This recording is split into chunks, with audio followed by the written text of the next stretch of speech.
Seja bem-vindo a mais uma Escola Bíblica. É com muita alegria que nos encontramos mais uma vez consigo para juntos podermos estudar a Palavra de Deus.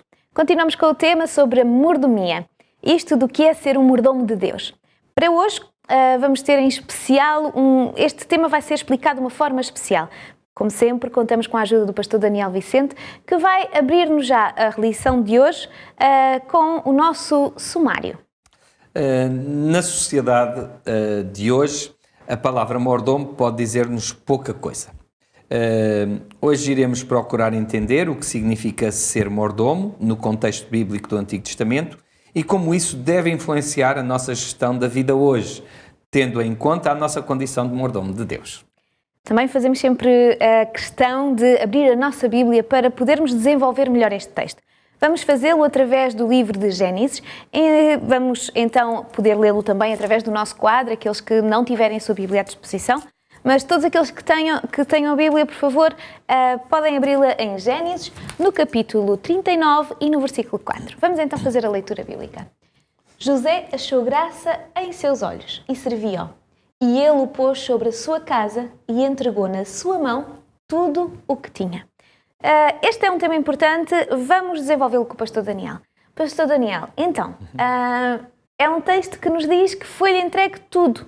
Foi-lhe entregue por quem? O que é isto de entregar tudo? Era tudo dele? De quem é que era isto que lhe era entregue?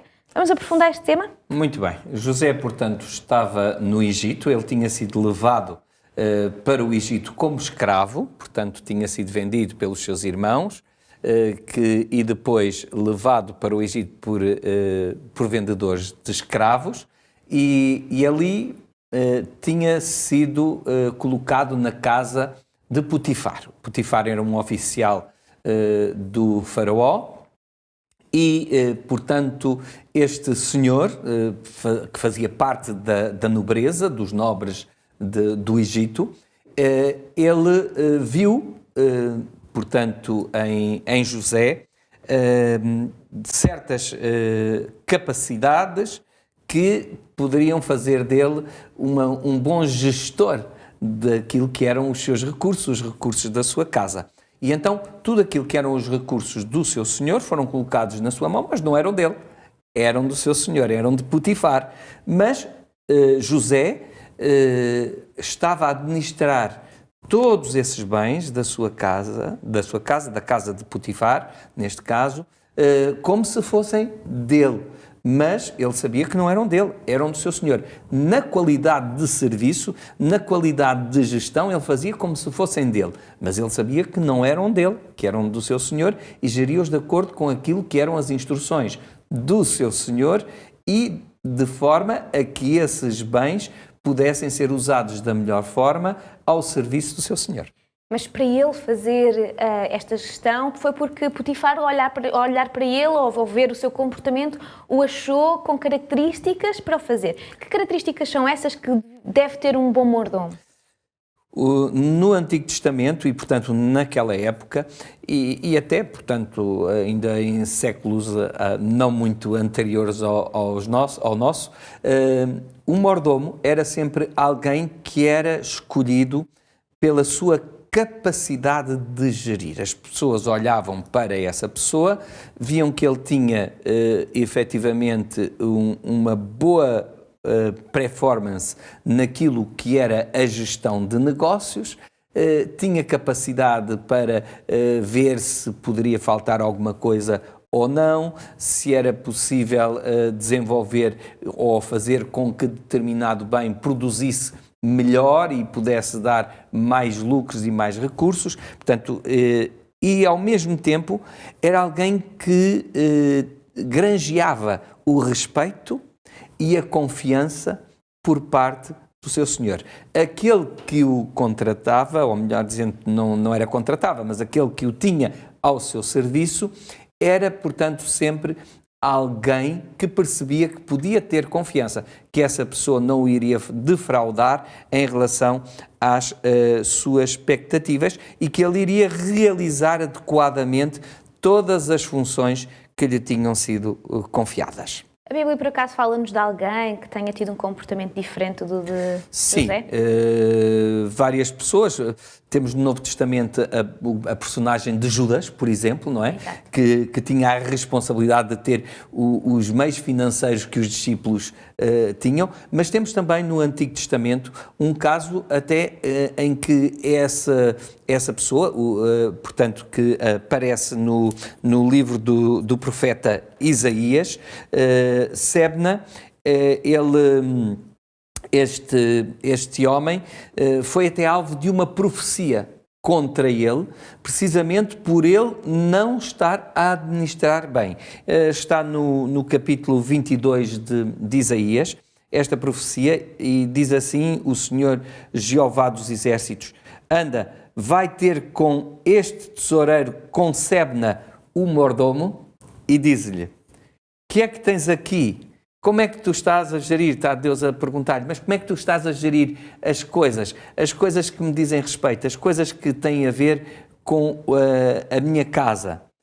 Eis que o Senhor te arrojará violentamente como um homem forte e de todo te envolverá. Ou seja, Deus está aqui a dizer, olha, tu não estás a administrar bem, tu não estás a fazer aquilo que te foi confiado como deve ser, como mordomo do meu povo, então eu vou-te retirar da tua função e vou pôr outro no teu lugar, e foi isso que aconteceu. Portanto, quando um mordomo não cumpria bem as suas funções, não era digno de confiança, ele era substituído. Claro. Para poder gerir e para poder trabalhar com o Senhor, tem que haver uma identificação, não é? O Senhor e aquele que trabalha para o Senhor, o mordomo, eles têm que estar identificados, têm que se sentir ligados entre eles, tem que existir baixa mesmo uma confiança e uma filosofia de estar muito parecida, não é? Sim, exatamente. E, portanto, tem que haver uma confiança plena. Por exemplo, no caso de José,